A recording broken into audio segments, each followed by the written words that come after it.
$207 million.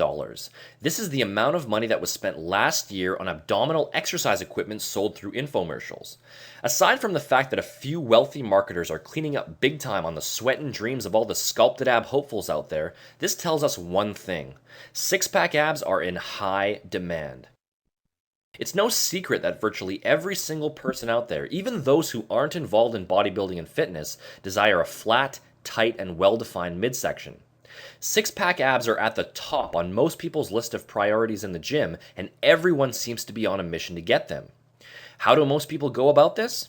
They perform endless sets of sit-ups and crunches, training their abs 3, 4, or even more times in the gym per week, slaving away on sets of 50 to 100 reps or more. They pop back their thermogenic fat loss pills, and then they wait for the results to come. Unfortunately, for the vast majority of trainees, those results never show up in any significant form. Why? It's because almost everyone out there is structuring their six-pack ab program based on a false premise. And that false premise is the myth of spot reduction. The spot reduction myth is one of the most common misconceptions in the entire fitness industry and results in endless hours of wasted training time around the world. Simply put, spot reduction implies that it is possible to target fat loss from specific areas of the body by training them with resistance. For example, spot reduction would imply that training your biceps with weights will burn fat off of your bicep area, or that training your chest with weights will burn fat off of your chest area.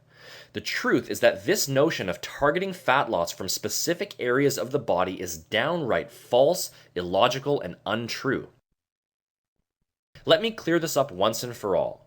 You cannot target fat loss from a specific area of your body. Let me repeat that again because it's so important. You cannot target fat loss from a specific area of your body. When you train your body with weights, all you are doing is stimulating the specific muscle groups involved in the movement, but this stimulation has no effect on the stored body fat in and around that particular area. Fat loss only occurs on a holistic level. In other words, when the body is stimulated to burn fat through proper diet and cardiovascular exercise, it will burn fat from the entire body as a whole. You have no control over this, and there is no way to stimulate fat to be burned from specific areas of the body by training them with weights. So, what does all of this have to do with achieving six-pack abs? Well, everything. You see, everyone already has a six-pack. The problem is that for most people, it's simply hidden underneath a layer of fat. This layer of fat causes the midsection to appear soft, smooth, and protrusive. However, underneath that layer of fat are the abdominal muscles, and causing these muscles to appear flat, defined, and separated is a simple matter of removing, or more accurately, significantly decreasing, the layer of fat sitting on top of them, as well as the layer of fat behind them surrounding the internal organs. The layer of fat lying on top is known as subcutaneous fat, that is, the fat directly underneath the skin, and the layer of fat behind them is known as visceral fat, that is, the fat that surrounds the internal organs. Now, since spot reduction is flat out impossible, and since there is no way to specifically target abdominal fat through exercise, we can conclude that carving out six-pack abs has very little to do with the specific ab exercises that you perform. Rather, achieving a set of flat, sculpted, and defined six-pack abs is for the most part a simple product of your bottom line body fat percentage. If you're following a sensible weight training and cardio routine and a proper fat loss diet that focuses on burning fat from your entire body, flat and defined abdominals are just one of the many things that come with it. On the other hand, if your overall body fat levels are too high, no amount of abdominal exercise in the world can save you, and until your overall body fat percentage is low enough, those six-pack abs you desire will continue to be out of reach. The bottom line?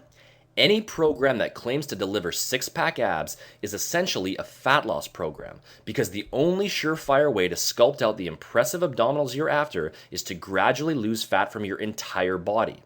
As you lose fat from your entire body, your stomach will continue to flatten out, and the layer of fat underneath the skin will continue to melt away, revealing those impressive abdominals that were there all along but simply couldn't be seen. Now, this isn't to say that specific abdominal training isn't needed, as it is certainly still part of a complete weight training program. Here are 5 quick tips for implementing proper abdominal training into your routine. Number 1, train your abs directly 1 to 2 times per week. The abs need time to recover and grow just like all other muscle groups, and because they are stimulated indirectly on virtually every exercise you perform in the gym, they don't require a lot of direct work. Number 2, perform each set using a rep range of about 8 to 15. You would never train your chest or your biceps using 50 to 100 reps, so why train your abs that way? Again, the abdominals are just like all other muscles and therefore should be trained in the same fashion. Number 3, perform between 3 to 6 total direct abdominal sets per workout. As long as you train hard, you do not need to perform an endless number of sets. Keep in mind that since the abs are constantly being worked when you perform all of your other exercises, they don't need a large amount of direct work. I don't see any reason at all why anyone would need to perform more than 6 direct sets for their abdominals per workout. Number 4, focus on basic, straightforward exercises.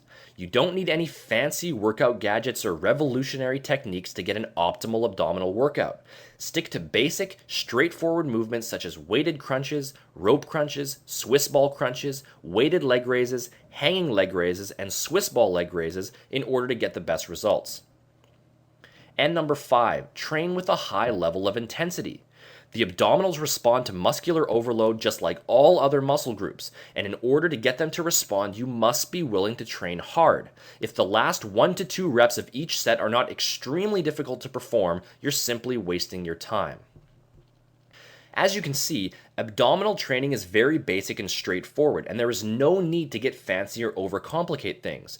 Training your abs is certainly important, but it simply needs to be understood that direct abdominal training is merely being used to develop the abdominal muscles, and is not helping you to burn off the fat stores in and around your midsection, which is by far the most important overall factor.